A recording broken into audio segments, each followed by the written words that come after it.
يا من تحب محمدا عليه Bismillahirrahmanirrahim. Assalamualaikum warahmatullahi wabarakatuh. Mungkin selama ini ketika kita memakai sendal dan mengenakan pakaian, kita hanya melakukan sesuai kenyamanan diri sendiri. Padahal dalam Islam ada beberapa adab dalam memakai sendal dan mengenakan pakaian yang disebutkan oleh Rasulullah SAW.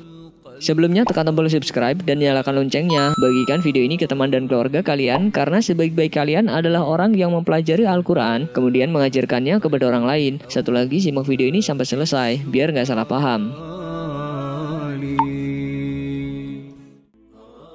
Ketika kita sedang terburu-buru, mungkin kita lupa memperhatikan kaki kita saat memakai sendal. Padahal sebaiknya memakai sendal atau sepatu itu dimulai dengan kaki kanan terlebih dahulu, seperti yang disebutkan dari Abu Hurairah radhiyallahu anhu. Rasulullah SAW bersabda, apabila salah seorang di antara kalian memakai sendal, maka hendaklah ia mendahulukan kaki kanan. Sedangkan apabila ia hendak melepaskannya, maka hendaklah ia mendahulukan kaki kiri. Jadikanlah kaki kanan yang pertama kali memakai sandal dan yang terakhir melepaskannya. Hadis riwayat Bukhari dan Muslim.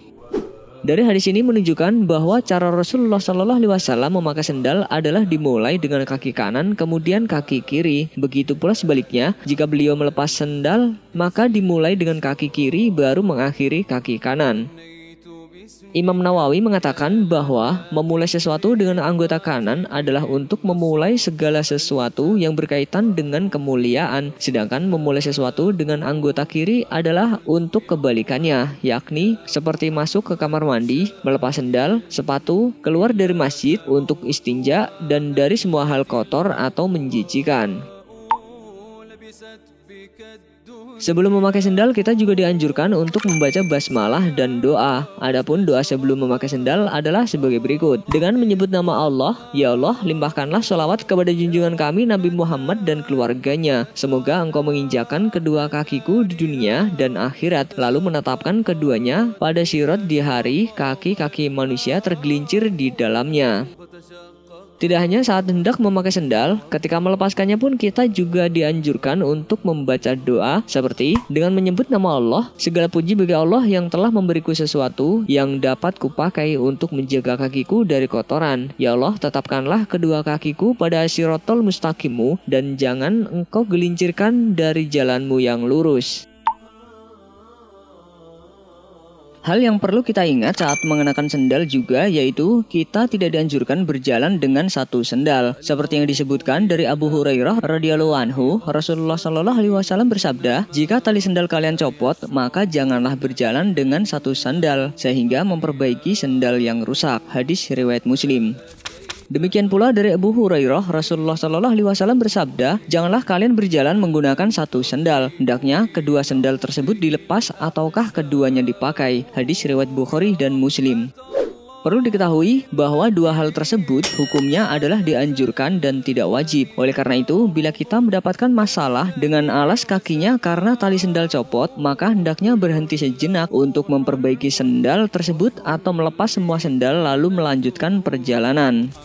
Berjalan dengan memakai satu sendal dilarang supaya kaki yang tidak memakai sendal tidak kena tanah, duri, batu panas, dan semacamnya. Ada juga ulama yang menyatakan alasan terlarang memakai satu sendal saja adalah karena untuk berbuat adil pada kaki. Ada juga yang menyatakan bahwa terlarangnya agar tidak terjadi syuhroh atau tampil beda. Ada juga alasan lainnya karena cara jalan seperti itu adalah cara jalannya setan. Disebutkan dalam hadis, sesungguhnya setan berjalan dengan satu sendal. Hadis riwayat At-Tahawi dalam Syarh Mushkil Al-Atsar.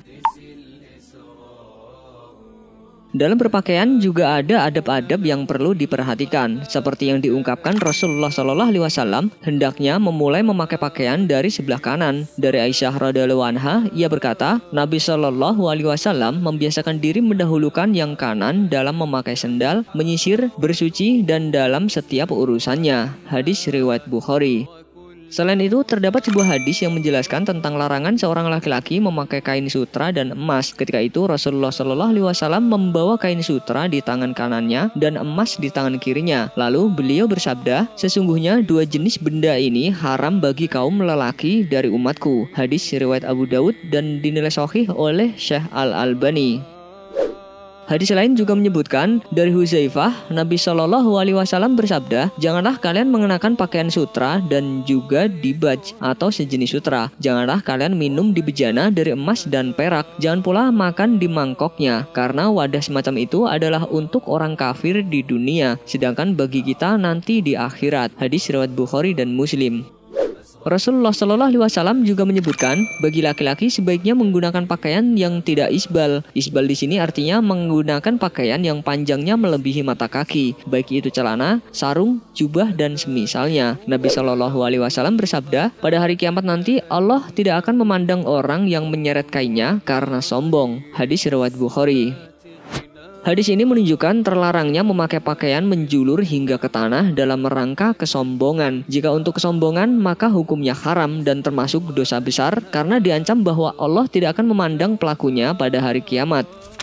Namun sebaliknya, bagi kaum perempuan diwajibkan bagi wanita muslimah untuk memanjangkan pakaiannya hingga dapat menutupi kedua mata kakinya dan hendaknya menjulurkan kain kerudung jilbab pada kepalanya hingga menutupi leher dan dadanya. Sebagaimana firman Allah Subhanahu wa taala, "Hai Nabi, katakanlah kepada istri-istrimu, anak-anak perempuanmu dan istri-istri orang mukmin, hendaklah mereka mengulurkan jilbabnya ke seluruh tubuh mereka. Yang demikian itu supaya mereka lebih mudah untuk dikenal. Karena itu mereka tidak diganggu. Dan Allah Maha Pengampun lagi Maha Penyayang." Quran Surat Al-Ahzab ayat 59. Wallahu a'lam bishawab. Wassalamualaikum warahmatullahi wabarakatuh.